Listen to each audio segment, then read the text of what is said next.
हाँ, ये स्लो है थोड़ा। प्लीज आ जाइए जल्दी से, हम लोग अब शुरुआत करने चले। कल जो हम लोगों ने सीखा वो प्रेजेंट कंटिन्यूअस की पहचान हिंदी में कैसे करते हैं, अंग्रेजी में कैसे करते हैं, और प्रेजेंट कंटिन्यूअस टेंस के कुछ एग्जाम्पल भी हम लोगों ने सीखे। और साथ ही साथ हम लोगों ने सीखा प्रेजेंट कंटिन्यूअस टेंस का उपयोग लाइफ के किन किन सिचुएशंस में किया जाता है। हम लोग इसी बात को और आगे बढ़ाएंगे आज, और प्रेजेंट कंटिन्यूअस ही कंटिन्यू करेगा आज भी, लेकिन उसमें हम लोग कुछ और नए यूजेस सीखेंगे प्रेजेंट कंटिन्यूअस के। मेरी बात समझ में आ रही है? तो यूजेस सीखेंगे हम लोग एग्जांपल्स की मदद से। तो देखिए आज का जो एग्जांपल है हमारे पास वो ये है, ठीक है। बहुत सिंपल से एक एग्जांपल ले रहे हैं। वह हमेशा हल्ला करता रहता है। हल्ला करता रहता है, ठीक है। जब हम ऐसा लिखते हैं कि वह हमेशा हल्ला करता रहता है, तो देखने से ये प्रेजेंट कंटिन्यूअस टेंस का वाक्य तो लगता है नहीं, हाँ कि ना? क्यों? क्योंकि इसके अंत में आपको क्या दिखता है? ता है, ती है। तो लगता है कि ये प्रेजेंट कंटिन्यूअस नहीं है, ये प्रेजेंट इंडेफिनिट है। बट एक्चुअली ये प्रेजेंट कंटिन्यूअस टेंस में इंग्लिश में लिखा जाता है ऐसा वाक्य। देखिए, तो ऐसा कब हम बोलते हैं? वो हमेशा ऐसे करते रहता है, वो अक्सर वैसे करते रहता है, मतलब कहीं ना कहीं उसके इन हरकतों से मेरा मन चिढ़ा हुआ है, चिड़चिड़ाहट है, उबा हुआ है, थोड़ा क्रोध है। राइट?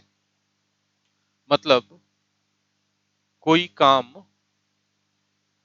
हमेशा या अक्सर हो रहा है, हो रहा है, और इसके कारण चिड़चिड़ाहट है। राइट? तब इस स्थिति में हमारे पास कौन सा टेंस आता है? Present continuous. और ऐसे सेंटेंसेस में ये भी याद रखना है आपको कि ऐसे सेंटेंसेस में ऑलवेज आ जाइए, बिल्कुल, ऑफ्टेन, यूजुअली, ये सब शब्दों का यूज करते हैं।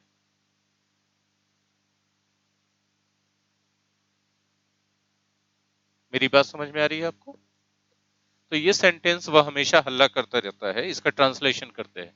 इसको यदि हम थोड़ी देर के लिए भूल जाए तो वह हल्ला करता रहता है, प्रेजेंट कंटिन्यूअस में बना देंगे इसको। He is making a noise. Making a noise. Clear है बच्चों? और ये जो हमेशा है, इसको फर्स्ट वर्ड वर्ब में एक शब्द और दो शब्द दिख रहा है ना आपको? पहला शब्द है इज और दूसरा शब्द है मेकिंग। तो ऑलवेज को हमेशा फर्स्ट शब्द के बाद लिखा जाता है, याद रखिएगा। वाक्य में किसी भी टेंस में कहीं भी ऑलवेज की जरूरत पड़े और एक से ज्यादा वर्ड्स हो वर्ब में, तो फर्स्ट वर्ड के बाद ऑलवेज को लिखते हैं। क्लियर है बच्चों? बहुत सिंपल है। वह हमेशा हल्ला करता रहता है। क्लियर है सब यहाँ तक? बोल सकते हैं वह अक्सर हल्ला करता रहता है, तो ऑलवेज की जगह क्या लिखा जाएगा? ऑफ्टन। वह सामान्यतः हल्ला करता रहता है, तो इन सब की जगह क्या लिखा जाएगा? यूजुअली। आ जाइए। चीजें क्लियर है आप सबको, है ना? चलिए अब आगे बढ़ते हैं हम लोग आगे। अगला सिचुएशन हम लोग देखते हैं। मतलब हर एक एग्जाम्पल लाइफ का एक सिचुएशन दिखा रहा है जहां हम लोग प्रेजेंट कंटिन्यूअस टेंस का यूज कर सकते हैं। राइट? अब याद रखिएगा बच्चों, जैसा कि हमने आपको बताया था, क्या बताया था कि कुछ वर्ब्स ऐसे हैं, कुछ ऐसे काम हैं जो हिंदी में देखने में आपको लग सकते हैं कि वो कौन से टेंस में है? Present continue. लेकिन अंग्रेजी में वो प्रेजेंट कंटिन्यूअस में नहीं होते। ठीक है? तो इसके बारे में जानना बहुत जरूरी है। ठीक है? कुछ खास वर्ब्स ऐसे हैं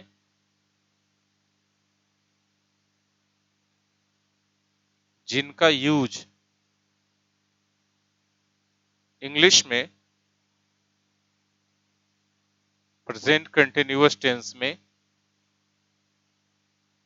सामान्यतः नहीं करते हैं। सामान्यतः नहीं करते हैं। ठीक है, आप जरूर जानना चाहेंगे कि वैसे खास वर्ब्स हैं कौन कौन सर, जरा बता दीजिए। तो ऐसे वर्ब्स की संख्या एक दो नहीं है, ऐसे वर्ब्स की संख्या अबाउट 50 प्लस है। ठीक है, और उन सभी वर्ब्स को एक एक करके डिटेल से पढ़ना भी बहुत जरूरी है, मुश्किल नहीं है, जरूरी है। होगा मुश्किल, हो सकता है, लेकिन हमको मुश्किल नहीं लगता है, क्योंकि उसमें से अधिकांश चीजें हम लोग जान रहे हैं। यदि हम उन चीजों को रटने की कोशिश करें, याद करने की कोशिश करें, तो फॉर श्योर वो चीजें आपके लिए चैलेंज बनने जा रही हैं। लेकिन अगर आप उनको कॉमन सेंस से समझते हुए चलेंगे, लाइफ से रिलेट करते हुए चलेंगे, तो बहुत आसानी से वो चीजें कमांड हो जाएंगी। तो तैयार हैं इस लिस्ट के लिए? तो सबसे पहले हम लिस्ट यहाँ से नोट कर देते हैं आपके लिए बोर्ड पर, और उसके बाद एक एक करके हम एक्सप्लेन करेंगे। ठीक है,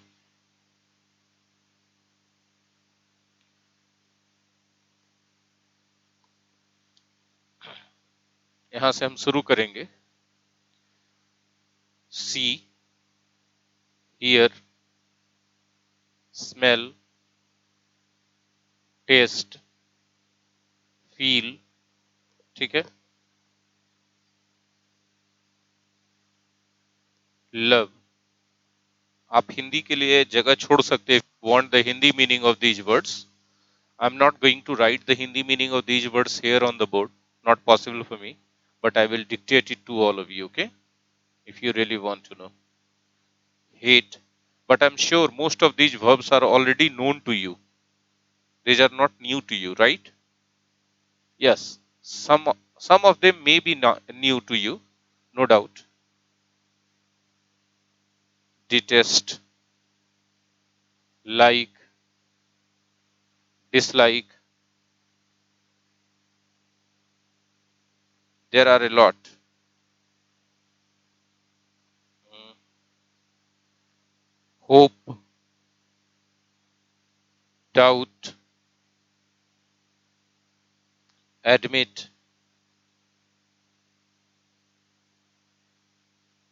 accept, refuse, refuse, deny, prefer, please, regard, satisfy.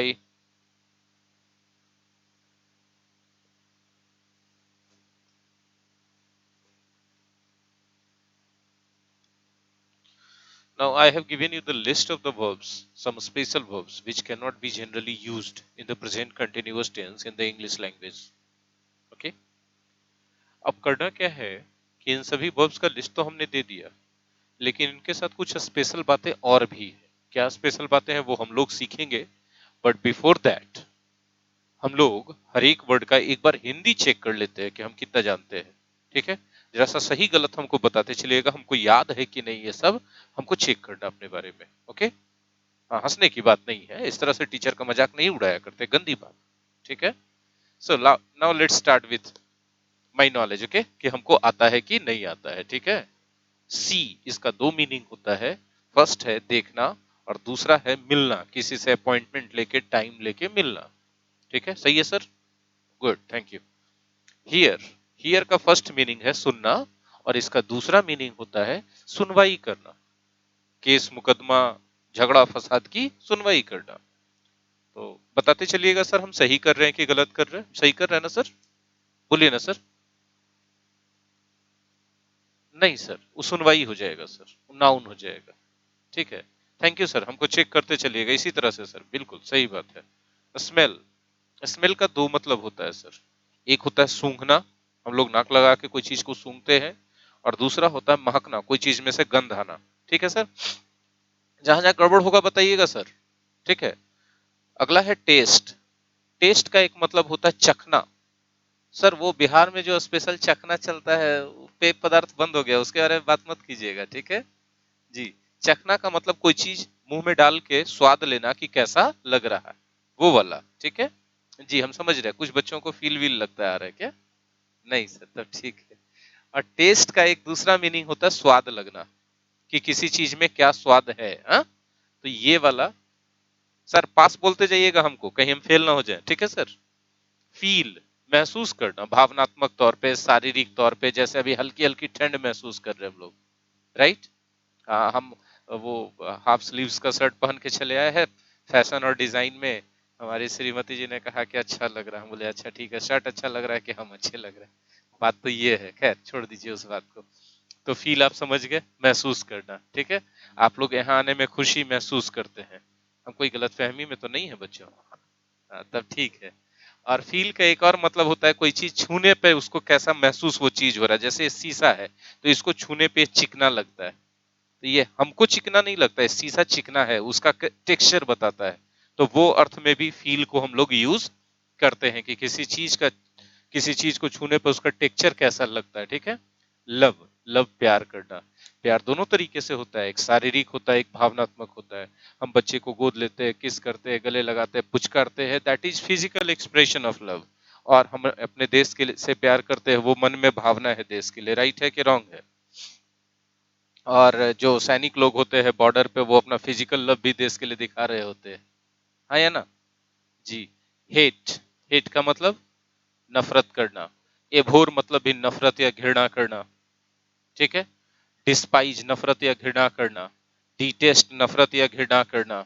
Like पसंद करना। डिसलाइक नापसंद करना। बोले सर आप तो एकदम इस सब में धीमे चल रहे थे, देख रहे हैं इन सब में कुछ स्पेशल अंडरलाइन भी किए हम, कुछ तो बात होगा। हाँ, डिसलाइक नापसंद करना। होप उम्मीद करना, आशा करना। डाउट शक करना। एडमिट मान लेना, स्वीकार कर लेना। हम लोग अपनी गलतियां मान लेते हैं, कोई बात मान लेते हैं, एडमिट कर लेते हैं, राइट। एक्सेप्ट स्वीकार करना, कोई चीज दे दिया, कोई निमंत्रण दे दिया, कोई गिफ्ट दे दिया तो हम लोग एक्सेप्ट करते हैं। कोई प्रपोजल देता है तो एक्सेप्ट करते हैं, ठीक है। मन नहीं होता तो रिजेक्ट भी करते हैं, ठीक है। लड़के बोल रहे सर प्रपोजल रिजेक्ट करने की चीज है सर। भाई साहब फील मत ले लो तुम लोग, ठीक है। एक्सेप्ट हो गया। रिफ्यूज इनकार करना, डिनाई भी इनकार करना, इन सब के क्या डिफरेंसेस हम बताएंगे, लेकिन अभी मीनिंग जान लीजिए।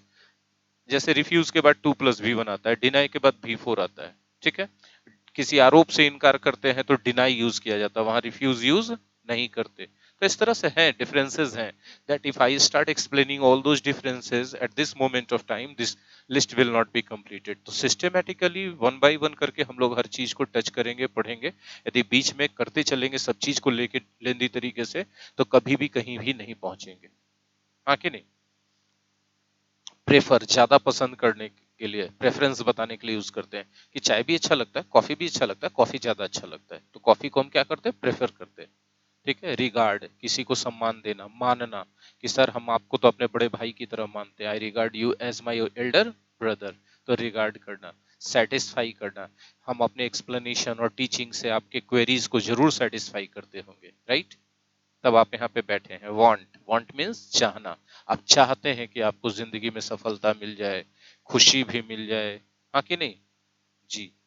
विश, विश कामना करना, आप कहते हैं भगवान जल्दी से नौकरी लगा दो, हाँ कि नहीं। कोई किसी का हैप्पी बर्थडे आता है तो आप बोलते हैं happy birthday to you, many happy returns, आप उसको विश करते हैं, उसको विश करते हैं, मतलब आप उसके लिए कामना करते हैं भगवान से कि भगवान उसका बर्थडे जो है हैप्पी हो जाए, उसको खुशियां मिल जाए, ठीक है। फिर विश के बाद डिजायर, बहुत सारी होती है हमारी, अनलिमिटेड, एक के बाद एक, एक के बाद एक, एक के बाद एक, राइट। डिजायर इच्छा करना। इंटेंड इरादा, आप आप क्या इंटेंड करते हैं यहाँ आने पर, you intend to learn English, right. Please, हाँ, प्लीज आप तो जानते हैं प्लीज का मतलब कृपया होता है, लेकिन कृपया वर्ब थोड़ी है, we are learning here these words as verbs, right. हम लोग यहाँ पर इन शब्दों को किस रूप में सीख रहे हैं मेरे प्यारे बच्चों, वर्ब के रूप में सीख रहे हैं। तो प्लीज का वर्ब के रूप में आप बात कर सकती हैं, फोन ले लीजिए। एक हम छोटा सा प्रैक्टिकल चीज सभी बच्चों को सिखाना चाहेंगे, किसी का भी फोन कॉल कभी अवॉइड बिना बात किए नहीं करना चाहिए। ये हम इनके लिए नहीं बोल रहे हैं, सौम्य आपके लिए नहीं बोल रहे हैं, हम जनरल बात बता रहे हैं। पूछिए क्यों? हो सकता है कोई इमरजेंसी में कोई कॉल कर रहा हो, आपको बाद में अफसोस लगे कि हमको उसका कॉल लेना चाहिए था। तो इट्स अ कॉमन, एक मैनर है कि एटिक्वेट है कि कॉल लीजिए, उसको बोलिए कि I am urgently doing something, यदि अर्जेंट है तो अभी फोन करो, नहीं तो बाद में बात कर लेना, ऐसे समझा के। That is the way, phone ऐसे नहीं काटना चाहिए। चलिए आगे बढ़ते हैं। हम लोग क्या बात कर रहे थे? प्लीज, तो प्लीज तो कृपया आप जानते हैं, लेकिन वो वर्ब नहीं है। हम लोग यहाँ पर इन सारे शब्दों को वर्ब के रूप में सीख रहे हैं, राइट? तो जब हम बोलते हैं प्लीज, तो प्लीज का दो मतलब निकलता है, एक होता है खुश करना, एक होता है संतुष्ट करना। Make somebody happy and make somebody satisfied। Okay, दो मीनिंग है इसका। डिसप्लीज, नाखुश कर देना, किसी को अनहैप्पी कर देना, उसको चिढ़ा देना, गुस्सा दिला देना, राइट? कुछ ऐसा काम कर देना, कुछ ऐसा बोल देना जिससे वो उदास हो जाए, गुस्से में आ जाए, चिड़चिड़ा जाए, तो हम उसको क्या करते हैं? डिसप्लीज कर देते हैं। मीन, मीन का बहुत सारा अर्थ होता है। मीन का एक अर्थ, जनरल अर्थ होता है मीन का अर्थ होना, ठीक है? आई मीन टू से, मेरे कहने का मतलब है, मेरे कहने का अर्थ है, ठीक है? अर्थ होना। और मीन का एक मीनिंग होता है इरादा होना। I did not mean to hurt you, I did not mean to hurt you, मेरा इरादा आपको दुख पहुंचाने का नहीं था, ठीक है? एंड मीन का एक तीसरा मीनिंग होता है इन्वॉल्व, ठीक है? तो बहुत सारे मल्टी मीनिंगफुल वर्ड्स हैं ये सारे के सारे, है ना? हाँ, तो आप तो सिर्फ एक ही जानते होंगे ना, I did not mean to say that. जी, तो इसीलिए तो हम बोले कि यू विल मतलब get a chance to add to your knowledge by sitting here in this class, simply. और क्यों हम बोलते हैं आपको रिवीजन करने के लिए? जितनी चीजें हम अभी बोल रहे हैं क्लास में, क्या एक बार में कमांड हो जाएंगी क्या? नहीं। तो आप रिवीजन वीडियो देखिए, और रिवीजन वीडियो एक बार देखने का रस्म पूरा नहीं करना है। जैसे क्लास 5 का वीडियो कल आपको मिल गया शाम में 7:15 7:30 बजे, ठीक है? और सब शाम में 7:15 7:30 बजे लाइव चलता है यूट्यूब पे आपका। आप वहां पे सवाल पूछेंगे तो तुरंत वहीं से हम जवाब भी देंगे। बात समझ में आ रही है? और ये नहीं कि आपने एक बार रस्म करनी है देखने के लिए, आपको जितनी बार पॉसिबल हो सके। जैसे कल 5 का चला, क्लास 5 मतलब 5th क्लास जो था आपका, उसका रिवीजन वीडियो कल चला शाम में 7:15 बजे। आज दिन भर में जितना बार मौका मिले देखिए। फिर आज शाम में 7:15 बजे क्लास 6 का आ जाएगा, तो फिर कल दिन भर 6 का चलना चाहिए आपको। मास्टर के क्लास में टीचर के आने में देर है, बैठा के वीडियो लगा दिए, सुन रहे देख रहे। तो जुनून होना चाहिए इंग्लिश के लिए, बहुत जरूरी है पैशन, क्योंकि ये आपके आसपास एनवायरनमेंट में दिखता नहीं है, न लैंग्वेज में न डिस्कशन में, कहीं नहीं दिखता है। तो आपके अंदर यदि इसके लिए जुनून नहीं आएगा, आप यदि इसको रस्म समझ के कर रहे हैं, देन इट्स नॉट ओके, ठीक है? बाकी बहुत सारे टीचर्स को हमने इंटरनेट पे बोलते सुना है कि मेरे क्लास में बैठ जाओ, दोबारा नहीं पढ़ने की जरूरत पड़ेगी। अरे ठीक है, बिजनेस चलाने के लिए सब बातें, लेकिन बकवास है, ऐसा नहीं होता है। नहीं होता है, प्रैक्टिकली नहीं होता है, बच्चे भी जानते हैं, लेकिन ठीक है, इन मीठी मीठी बातों में फंस जाते हैं बच्चे। नहीं कैसे पढ़ना पड़ेगा? नहीं कैसे पढ़ना पड़ेगा? या आप अपना कोर्स बेचने के लिए बोल सकते हैं, लेकिन रियलिटी ये है कि हम आपसे कोर्स बेच के अपना घर चला रहे हैं, तो कम से कम कस्टमर समझने के नाते भी तो हम आपको सही सलाह देंगे। जबकि टीचर और स्टूडेंट में कस्टमर और शॉपकीपर का खाली रिलेशन नहीं होना चाहिए, एक सच्चाई होनी चाहिए, जिससे कि पूरा उम्मीद लेके बच्चा आता है अपने फ्यूचर के लिए, अपने लाइफ के लिए। हाँ या ना? तो ये सच्चाई है बच्चों की, एक बार में कमांड नहीं होगा। कोई हम बहकाने वाली और हवाई किले बनाने वाली, कल्पना लोक में ले जाने वाली बातें आपके साथ नहीं करेंगे। मेरा नेचर नहीं है। और दूसरा कि हमारा आपका रिश्ता है कि जहां ये चीज एकदम गलत होगा, बेईमानी होगी, ऐसी बातें करने नहीं होता। एक बार में कमांड होता ही नहीं है, ठीक है? मैथ तो होता नहीं यार, तुम ऐसा बात बोलते हो।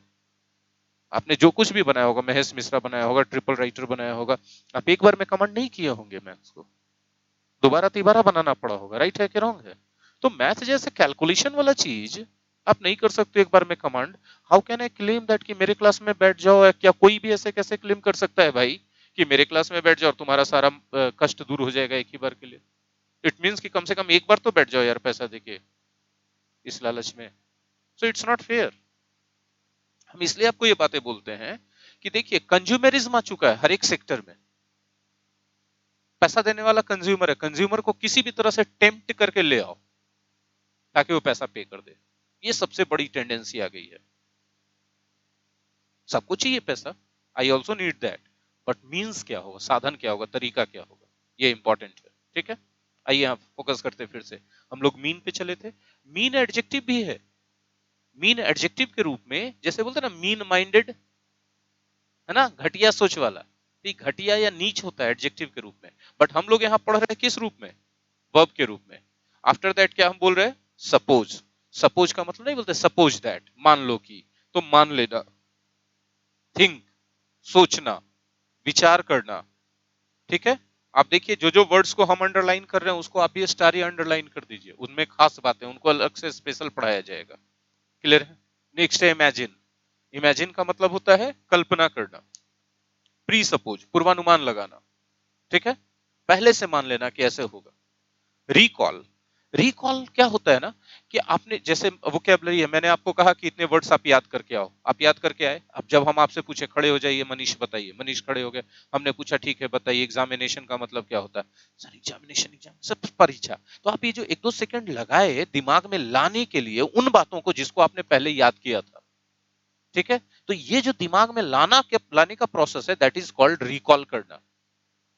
क्या करना? रिकॉल करना। इसका हिंदी क्या लिख सकते हो? याद करना, राइट। ये पहली दफा नहीं आप याद कर रहे, याद है आपको, लेकिन अभी थोड़ी देर के लिए आप उसको मिस कर रहे हो तो उसको ला रहे हो दिमाग में सोच के, दैट इज कॉल्ड रिकॉल करना। तो ये सब कुछ वर्ड्स ऐसे हैं जहां आपको डिफाइन करना होगा वर्ड्स को, खाली एक वर्ड में हिंदी बोल देने से नहीं होगा, क्योंकि रिमेंबर का मतलब भी होता है याद करना और रिकॉल का भी मतलब याद करना, लेकिन दोनों में फर्क है, ठीक है। मगअप का भी मतलब याद करना, किसी को मिस करते हो तो भी उसको याद करते हो, राइट, लेकिन सब अलग अलग है, इसलिए डिफाइन करना बहुत जरूरी है। आगे बढ़े। रिकलेक्ट, रिकलेक्ट बताइए। फिर वही चीज हो गया, रिकलेक्ट फिर से दिमाग में ही ला रहे हैं, सेम चीज है। रिमेंबर अभी हमने बोला याद करना, फॉरगेट हाँ इसका दुश्मन है रिमेंबर का, ठीक है, रिमेंबर का दुश्मन बराबर फॉरगेट। बिलीव, आप जानते हैं विश्वास करना, बिल्कुल बोलते चलिए मेरे साथ। नो, जानना। ट्रस्ट, विश्वास करना ना। ट्रस्ट एक संस्था भी होता है पैसा रखने के लिए ना, कोई नोबल काउज के लिए। तो यहां पर हम लोग सिर्फ वर्ब के रूप में सीख रहे हैं। ओन, हाँ आप जानते हो अपना, लेकिन इसका एक्चुअली अपना नहीं होना चाहिए, अपना बनाना, अपना लेना, अपना लेना।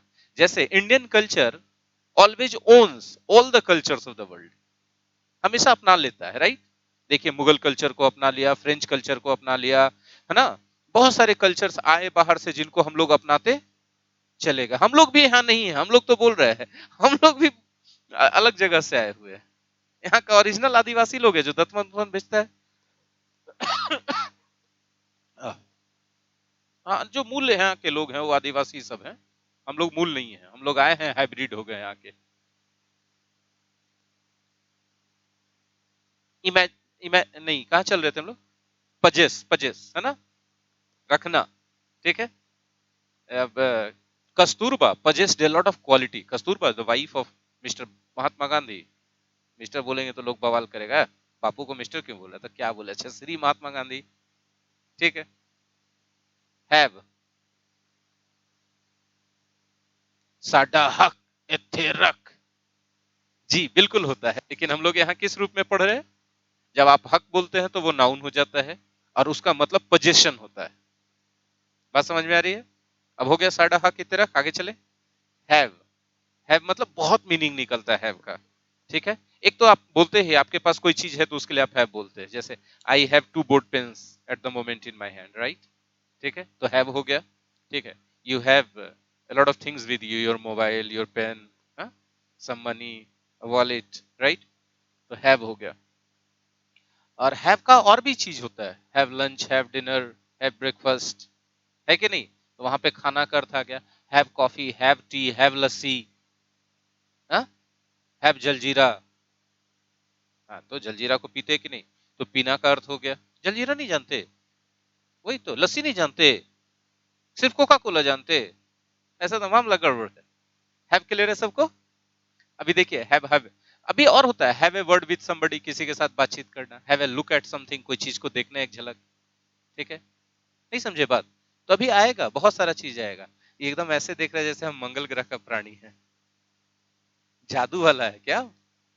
कोई मिल गया, इतने सारे तो मिल गए, और क्या चाहिए? प्री सपोज नहीं, बिलोंग टू, बिलोंग टू बहुत अच्छा वर्ड है, बिलोंग टू, है ना। जैसे आप बोलते हैं I belong to a middle class family, है ना, मैं एक मध्यम वर्गीय परिवार से हूं, ठीक है। This pen belongs to me, ये कलम मेरा है। आई बिलोंग टू बिहार, मैं बिहार का रहने वाला हूं। तो belong to multi meaningful word है, अलग अलग कॉन्टेक्स्ट में अलग अलग सिचुएशन में इसका यूज हम लोग कर रहे होते हैं, राइट। कीप, रखना अपने पास, है ना, कीप दिस मोबाइल, मतलब ये मोबाइल अपने पास रखो। कंसिस्ट ऑफ, से बना होना, से बना होना। जैसे बोलते हैं ना कि, जैसे ऐसे बोलते हैं, इस कोर्स में टोटल 27 लेसन्स पढ़ने हैं। This course consists of 27 lessons. मतलब ये कोर्स कितने लेसन से बना है? 27 लेसन से। ठीक है, हर एक लेसन के अंदर फिर बहुत सारे टॉपिक्स हैं, है ना। चलिए, फिर कंप्राइज, कंप्राइज V1 लिखना चाहिए हमको यहाँ, ठीक है। कंप्राइज और कंसिस्ट ऑफ बिल्कुल एक है, खाली फर्क क्या है कि कंसिस्ट के साथ आप ऑफ लगाते हो, कंप्राइज के साथ ऑफ नहीं लगाते। कंटेन, कंटेन इन हिंदी में इसको बोलते हैं अटना, अटना। देखिए आपका बैग जरा सा लाइए, नाश्ता नहीं निकालेंगे, नहीं खाएंगे, लाइए ना प्लीज, पहले ही से बोल दी कि नहीं है। Thank you. क्या नाम है आपका? माय गॉड, गुलनाज, गुलनाज का बैग है, पता नहीं क्या क्या खजाना, इतना हैवी है भाई। ठीक है, कितनी किताबें अट सकती हैं इसमें? 5 किताबें, 10 नहीं अटेंगी, हट जाएगा। ठीक है, मतलब this bag can contain, contain 5 books. Contain समझ में आ गया? इस बैग में कितनी किताबें अट सकती हैं? 5 किताबें अट सकती हैं। मतलब this bag can have 5 books, this bag can contain 5 books. Contain और हैव समझ में आ गया? थैंक यू गुलांस, होल्ड इट। आपका खजाना आपको मुबारक हो, thank you very much for this help. सबको कंटेन क्लियर है? आगे बढ़ते हैं। इंक्लूड, शामिल करना, ठीक है। इन्वॉल्व, शामिल करना। इक्वल, बराबर करना। कॉस्ट, कीमत लगना, ठीक है। जैसे इस पेन की कीमत मुझे 25 रुपए लगती है, this pen costs me 25 rupees, ठीक है। डिजर्व, लायक होना। जैसे घर पहुंचे और कुछ बदमाशी किए, पापा आए 2 थप्पड़ जड़ दिए बिना कुछ बोले चले, मूड खराब, आपकी बहन ने भी देख लिया और मूड खराब। ठीक है, मारे थे, बहन को कम से कम नहीं देखना चाहिए था, ठीक है। आके उसके बाद देखिए, इसको कहते हैं जले पे नमक छिड़कना, है ना, एड इंसल्ट टू इंजरी। उसके बाद आके कहती है ठीक है तू यही लायक है, ये है। ऐसा हुआ है कि नहीं हुआ है मेरे भाइयों? हाँ, चलो आंदोलन पे बैठते हैं। ये लोग समझती क्या? आप लोगों ने किया ऐसे जले पे नमक छिड़का? जियो मेरे लाल, देखो तो एकदम पूरे एक्साइटमेंट के, हाँ सर ये सब मौका चूकने का है ना। यू डिजर्व इट, आप इसी के लायक हैं। डिजर्व समझ में आ रहा है? जियो मेरे लाल, वाह। मतलब एकदम मौका चूकना नहीं है ना। फिट, फिट मतलब, हाँ, मेरा बेटा जब छोटा था तब उस समय ये शर्ट पहनता था, नाउ इट फिट्स मी, है क्या?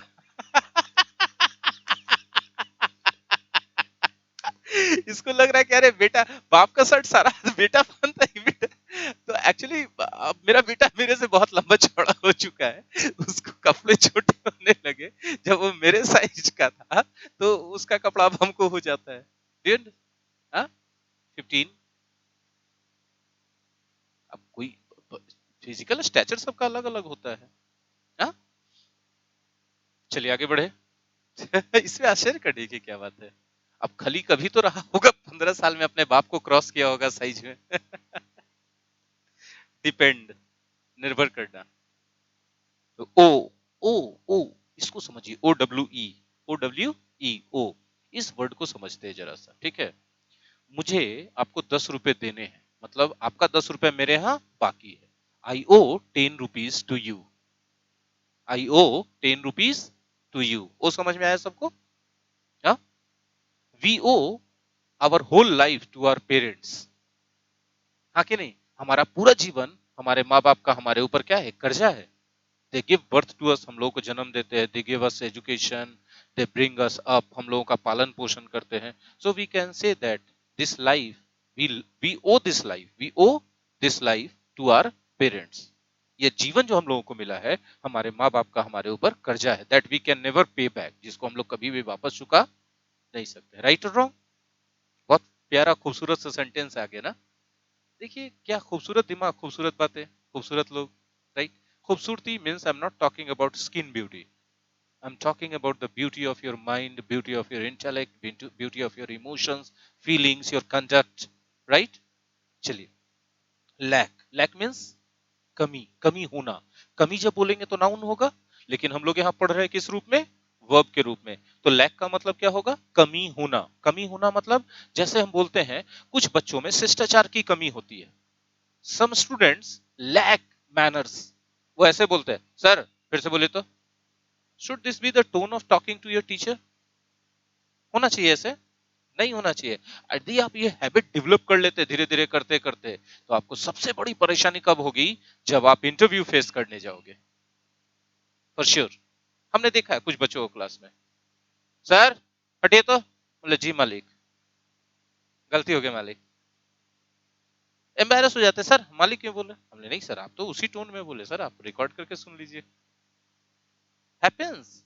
नहीं कि उनका नेचर खराब है, they have never been taught about this things, right? That's why they lack manners, they lack manners. ठीक है, चलिए आगे। मैनर के लैक के बाद क्या है? मैटर, फर्क पड़ना। मैटर मतलब ऐसे मामला होता है, हम लोग जानते हैं। What is the matter? मामला क्या है बोलते हैं ना, मतलब व्हाट इज द मैटर मतलब व्हाट इज द प्रॉब्लम। ठीक है, तो यहाँ मैटर मतलब मामला नहीं, फर्क पड़ना, वर्ब के रूप में। ठीक है, कोई कार्ड देने आया आपके यहाँ, किसी चीज का इनविटेशन कार्ड, आप बोले हम नहीं आएंगे। यार तुमको इज्जत दिए बुलाए, तुम कह रहे हो नहीं आएंगे, नहीं आओगे तो हमको क्या फर्क पड़ेगा? बात समझे? हम तुमको इज्जत दिए बुलाए, तुम ऐंठ रहे हो कि हम नहीं आएंगे, तो नहीं आएंगे तो नहीं आओगे तो हमको क्या फर्क पड़ेगा? थोड़े के फंक्शन में रुक जाएगा, हमको क्या फर्क पड़ेगा? It does not matter at all, right? आगे बढ़े। सफिश, सफिश पर्याप्त होना। चीजें समझ पा रहे हैं आप लोग? हम एक्सप्लेन क्यों कर रहे हैं? ताकि वीडियो जो रिकॉर्ड हो रहा है उसमें एक्सप्लेनेशन में ये सब चीजें आ जाए, आप सुने तो आपको रटना नहीं पड़े, 3-4 बार सुन के ही सिर्फ क्लियर हो जाए, राइट? सफिश, सफिश का मतलब होता है पर्याप्त होना, कोई चीज। ठीक है, नेक्स्ट वर्ड है रिक्वायर, जरूरत होना, नीड। नेक्स्ट वर्ड है रिजेंबल, किसी के जैसा दिखना। जैसे आई रिजेंबल माई फादर, मैं अपने पापा के जैसा दिखता हूं। ठीक है, आई रिजेंबल माई फादर, मैं अपने पापा के जैसा दिखता हूं। नीड, जरूरत होना। डेयर, डेयर का दो मीनिंग होता है, एक होता है साहस करना। ठीक है, बॉयज के लिए है, you generally don't dare to talk to your papa. आया ना? You generally don't dare to talk to your papa. And girls के लिए, you generally don't dare to ask mummy for money. इसके लिए पापा डिपार्टमेंट पास आप जो लोग जाते हो, राइट? और ये लोग जाती है मम्मी डिपार्टमेंट के पास।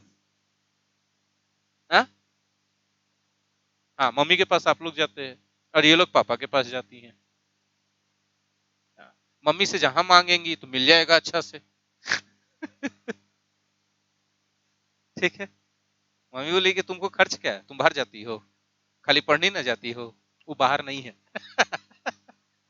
अच्छा देखो, ये डेयर हो गया। और डेयर का दूसरा मतलब होता है चैलेंज करना किसी को, है ना? साउंड, लगना, प्रतीत होना। टेंड, टेंड के बाद हमेशा 2+V1 आता है। टेंड टू डू समथिंग का मतलब नेचुरली आदमी वो चीज करता है। ठीक है, अपीयर, प्रतीत होना। अपीयर का 4-4 मीनिंग होता है, प्रतीत होना, प्रकाशित होना, है ना? प्रकट होना, मतलब कोई सामने आना, दे सन अपीयर्स, ऐसे करके, है ना? The actor appeared on the stage, है ना? और सीम का मतलब होता है प्रतीत होना। तो ये थे list of the verbs, some special verbs which can never be used in the present continuous tense. अब हम यहां पर बोलेंगे, जरा सा गौर से सुनिएगा, 2 पॉइंट। हमने कहा कि इनका उपयोग प्रेजेंट कंटिन्यूअस टेंस में नहीं करते। यदि हम थोड़ा और एक्सटेंड कर दें तो हम बोलेंगे इनका उपयोग किसी भी कंटिन्यूअस टेंस में नहीं करते। तो बोलिए सर अगर हिंदी कंटिन्यूअस में रह गया तो इंग्लिश में उसके एक टेंस पीछे चले जाइए। मतलब क्या? कि अगर हिंदी प्रेजेंट कंटिन्यूअस में है तो अंग्रेजी प्रेजेंट इंडेफिनिट में। हिंदी अगर पास्ट कंटिन्यूअस में है तो अंग्रेजी पास्ट इंडेफिनिट में। हिंदी अगर प्रेजेंट परफेक्ट कंटिन्यूअस में है, फिर से कंटिन्यूअस आ गया ना, प्रेजेंट परफेक्ट कंटिन्यूअस में है तो गलत है, उसका अंग्रेजी हो जाना चाहिए प्रेजेंट परफेक्ट। हिंदी अगर पास्ट परफेक्ट कंटिन्यूअस में है तो अंग्रेजी हो जाना चाहिए पास्ट परफेक्ट में। हिंदी अगर फ्यूचर कंटिन्यूअस में है तो अंग्रेजी होगा फ्यूचर इंडेफिनिट में। हिंदी अगर फ्यूचर परफेक्ट कंटिन्यूअस में है तो अंग्रेजी होगा फ्यूचर परफेक्ट। क्लियर है बात? हम करके दिखाएंगे। इन वर्ब्स को पढ़ते पढ़ाते समय हम लोग क्या गलती करते हैं, शिक्षक भी और छात्र भी। एक सामान्य सी बात बोल देते हैं कि कुछ वर्ब ऐसे हैं जिनका भी फोर नहीं होता। ये पूरी तरह से गलत बात है। ऐसा कोई वर्ब ही नहीं है दुनिया में जिसका भी फोर नहीं होता। सभी वर्ब्स के भी फोर होते हैं। ठीक है? हाँ, ये कहें कि उन भी फोर का इस्तेमाल प्रेजेंट कंटिन्यूअस टेंस या किसी भी कंटिन्यूअस टेंस में नहीं होता है, तब बिल्कुल सही होगा। तो बोले सर तो फिर भी फोर होगा क्यों? तो भी फोर का काम सिर्फ कंटिन्यूअस टेंस में यूज होना नहीं होता है। भी फोर एडजेक्टिव के तौर पे भी यूज किया जाता है, भी फोर नाउन के तौर पे भी यूज किया जाता है। तो भी फोर सब का होता है। वो प्रेजेंट कंटिन्यूअस टेंस या किसी कंटिन्यूअस टेंस में वर्ब का काम नहीं करेगा, लेकिन बाकी एडजेक्टिव और नाउन का काम तो कहीं भी कर सकता है। तो इसलिए यदि आज के बाद कोई टीचर, कोई बुक या कोई भी आपका सीनियर दोस्त आपको ये पढ़ाए कि कोई वर्ब ऐसा है जिसका कि कंटिन्यू भी फोर नहीं होता है, तो आप उसको करेक्ट कीजिए, कहिए आपकी जानकारी अधूरी है। ऐसा कोई वर्ब भी नहीं है दुनिया में जिसका भी फोर नहीं होता है। भी फोर होता है, लेकिन भी फोर का उपयोग कंटिन्यूअस टेंसेस में वर्ब के तौर पे नहीं करते हैं। उनका उपयोग अलग अलग जगहों पे एडजेक्टिव्स के तौर पे, नाउन के तौर पे किया जाता है। आप पूरा स्टेटमेंट बोलिए, उटपटांग मत बोलिए, नहीं तो अर्थ का अनर्थ हो जाएगा। बात समझ में आ रही है? तो ये था लिस्ट ऑफ द वर्ब्स। अब इनमें जो जो वर्ड्स हमने अंडरलाइन करके रखे हुए हैं, उनके बारे में हम लोग डिटेल से अगले दिन एक एक करके पढ़ेंगे। बात समझ में आ रही है? बोले क्यों पढ़ेंगे? जैसे हमने आपको बताया ना, सी का दो मतलब बताया, एक बताया देखना और एक बताया मिलना। मिलना मतलब किसी से टाइम लेके, अपॉइंटमेंट लेके मिलना, मीट बाय अपॉइंटमेंट। तो अब जब ये जो रूल हमने आपको बताया है, ये जो हमने आपको ट्रेंड बताया कि कंटिन्यूअस टेंस में इन वर्ब्स को यूज नहीं करते, तो इन दो में से एक सेंस में यूज नहीं करते, दूसरे सेंस में यूज कर सकते हैं। जैसे यदि हम बोलते हैं कि क्या तुम वहां पेड़ देख रहे हो, are you seeing a tree over there, तो आपका ये सेंटेंस गलत होगा। समय को लगा कि सच में हम पेड़ दिखा रहे, नहीं, हम पेड़ नहीं दिखा रहे, हम just giving an example to make you understand the thing, कि क्या आपको वहां पे एक पेड़ दिखाई पड़ रहा है, are you seeing a tree over there, ये गलत है सेंटेंस, कैन यू सी होगा। तो ये सब डिटेल्स हम बताएंगे। लेकिन यदि हम बोले कि मैं कल अपने वकील से मिल रहा हूँ, तो वकील से मिलने के लिए, डॉक्टर से मिलने के लिए पहले नंबर लगाना पड़ता है, टाइम लेना पड़ता है, राइट है? तो कैसे मिल रहे हैं? अपॉइंटमेंट लेके, I am seeing my advocate tomorrow, ये करेक्ट हो जाएगा। और ऐसे सिचुएशंस इन सभी वर्ब्स में आएंगे जो जो मैंने आपको अंडरलाइन करके दिया है। हाँ या ना? और भी वर्ब से एक्सपेक्ट है क्या कहीं पर? एक्सपेक्ट कहाँ पे है, दिखाओ जरा हमको, हम भूल रहे। सेकेंड लाइन में है। नहीं, एक्सेप्ट नहीं, एक्सपेक्ट। थर्ड लाइन में कहाँ है? एक्सेप्ट नहीं, एक्सपेक्ट। एक्सपेक्ट नहीं है, एक्सपेक्ट ऐड कर लो इसमें। ठीक है? और एक्सपेक्ट ऐड करके उसको अंडरलाइन कर लो, उसमें भी खास बात है। एक्सपेक्ट का मतलब होता है उम्मीद करना, इंतजार करना। ठीक है? यदि कोई लेडी किसी बच्चे को एक्सपेक्ट कर रही है तो गर्भवती है, किसी महीने में, आने वाले टाइम में उनका बच्चे का जन्म होने वाला है। ठीक है? तो इस तरह से इतने सारे वर्ब्स हैं। क्लियर है? अब बारी आती है आज के वोकैबुलरी की। आज कोई वोकैबुलरी सेगमेंट है? आज कोई वोकैबुलरी सेगमेंट नहीं है। मजा आ गया सबको ना? तो आज तो हम सारा वोकैबुलरी पूछेंगे जितना कल पढ़ाए पिछले सप्ताह। जी सर। सैटरडे को यदि आपके रूटीन में कोई वोकैबुलरी नहीं है, इट मींस कि I have got all the rights to check your previous classes knowledge, right? बोलो, वहां हूं, आज के लिए इतना ही। Thank you very much.